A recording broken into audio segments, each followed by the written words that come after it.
Hello and welcome to the meeting room out of office here at IMEX Frankfurt. Today I am delighted to be joined by Nienke, co-founder of Conferli, which is a platform which matches destinations with associations, if I'm correct. You're here to talk about your new report and the initial findings from it, all around green subventions. Can you tell us how it came to play and what is a green subvention? Of course, I'm very happy to tell you more about it. So we just released the first findings of the destination part about subventions. And subvention is like the support the destinations gives mainly to associations to support their conference.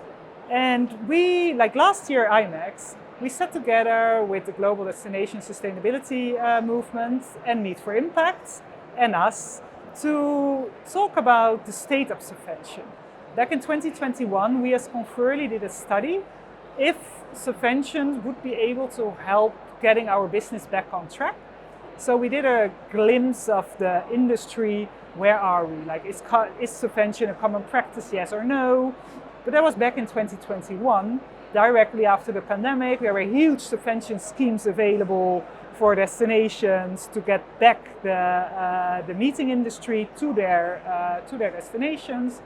And now we're years later.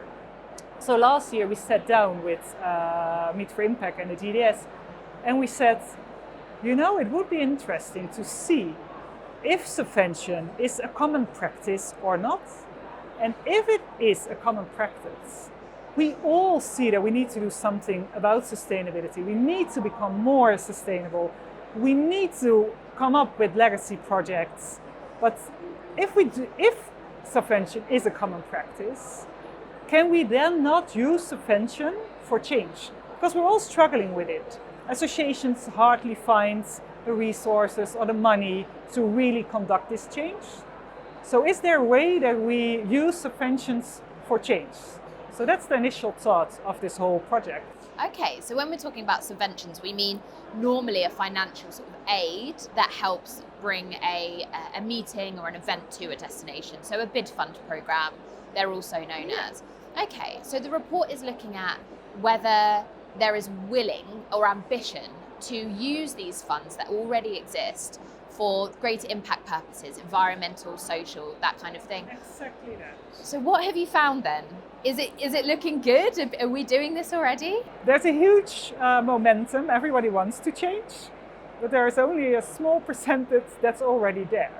But in general, before we were able to answer, is it possible to drive change with subventions? We of course needed to have, where are we with the industry? And answering the question, what is subvention? Because what you were saying is a cash injection. But subvention can be way more. So firstly, of course, we found out how widely spread is offering subvention in our industry.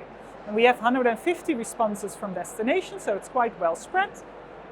All the continents are very well presented, except from Africa. There we only got 1 or 2 responses, so that's not there. We don't have specific findings.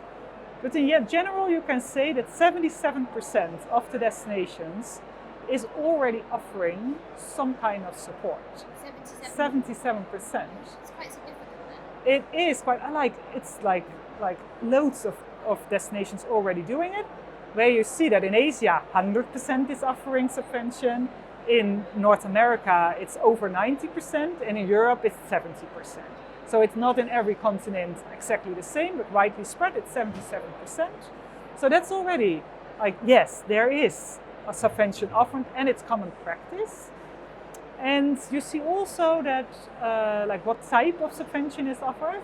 Number one is the ones you mentioned, direct cash. And in the States, it's a little bit different than in Europe. In Europe, it's public funding coming from the governments. And in the States, it's mostly coming from the convention bureaus directly. And then it's in kind. So the third given subvention is in kind. And there you need to think about bid support with delegate boosting, helping making local connections. And then the fourth one is branding and marketing. So think about city branding, think about awareness campaigns. And the fifth one is delegate boosting. Okay, so when we're talking about green subventions, then we're looking at, again, how we can use that money, or that allocated, doesn't always have to be money as you've just pointed out, but that allocated help to really make a positive impact in a community for the event, for the delegates that also attend. So what does that look like in practice? And from your findings, who's already doing it? What destinations are already doing it with that sort of like real green momentum behind them? Yeah, so the biggest finding was 91% of the destinations do believe that subventions can be used to become more sustainable, to introduce these legacy projects. So we thought, wow, that's a great finding. Well, 91%, 6% is only doing it. So yeah, so there's a long way to go, but there's also momentum. We have a huge potential of destinations that are willing to change. And we have 6% of early adapters. And we have we saw really some great examples. We have, for example, Meet Flanders. They are having a great subvention program where you really need to prove what you're doing for legacy. They really make the connections. They have an entire roadmap ready for associations coming to their destination. Interesting. Right, so they've actually taken the legwork out of that part for the planner then and said this is the blueprint of how you can do it. Yeah, you have Destination Canada, where you see they have 7 key focus areas, and if you fall into one of these key focus area, there is subvention available, but not only subvention, also support. And that's so important for associations, that it's not just here you have the money and go find it out. No, that there's really support available.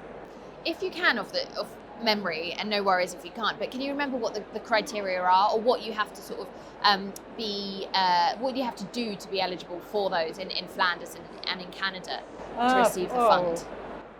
Well, I know in general the evaluation criteria. So the project is now in the stage. What we did is we have 3 stages of the project. First project is getting all the input from the destinations together and getting the first findings. So that's today. So today we know where we are, we know where the momentum is, and we know what we need to change. Secondly is getting in the best practices. So we're now in the position of getting all the best practices in, diving deeper into quotes that are given, looking, okay, if you have this separate scheme, how are you going to prove it? Because the biggest challenge of destinations is, how am I going to measure it? Okay, they're saying they are doing something with sustainability, but how am I going to measure it? So that are now the things where we are at the moment, getting in the 6% of best practices that are already out there. What did they do? What are the learnings? And what can other destinations learn from it? And on the other hand, now there's an association survey open to find out what are associations looking for. Because maybe destinations are offering great schemes, but if an association is not willing to apply for such a scheme, then there's no need. So in the end, in July, we're releasing the final report where you have everything combined. Destination findings, best practices, and the association perspective. Fantastic. It sounds like it's going to be a very thorough set of data to work with there. So lastly then, how can this industry get involved? What can they do if they want to have their say or they want to put their desires across? What can they do? So if they are a destination, send in your best practices, but also your challenges. Because if we know where the challenges are, we can look into the best practices, how other destinations are doing it. So that's the call to action for the destinations. For the associations, fill out the survey. Because if the more replies we get, the better this findings will be, and the more we know how we can both align to each other. And I think there should be like a holy rule, like where you say, okay, if they offer this and they want this, how can we connect them and get this better from the ground? Where can they find the survey? On the Conferli's website, there's a section with white papers. And it's the first one on top. Nienke, thank you so much for your time today. Thank you. Sounds like a really interesting report. So I look forward to writing about that, covering that. It's a lot of work, but it's really interesting because also for us, it's super interesting to find out what are the current challenges? And we all have assumptions. Like I thought the biggest challenge is like money. Like, okay, we just don't have money. But it was only like, I think the fourth or the fifth challenge. Like the main one was, how are we going to measure it? How can I really prove to my stakeholders, like, okay, this was valuable, what I did. So that was really, it is really interesting. And we're really looking forward to getting the associations in. And we hope that it aligns. Yeah. Well, we'll see. But you just proved why it's so important to get the data set, and so we can come away from these assumptions. Yeah. So destinations and associations can work with tangible data. Yeah. Absolutely. No, so you will be the first one who gets it. Thank you very much. Yeah, you're on the short list. I feel very privileged. Yeah, nice. Thanks for this opportunity. No problem.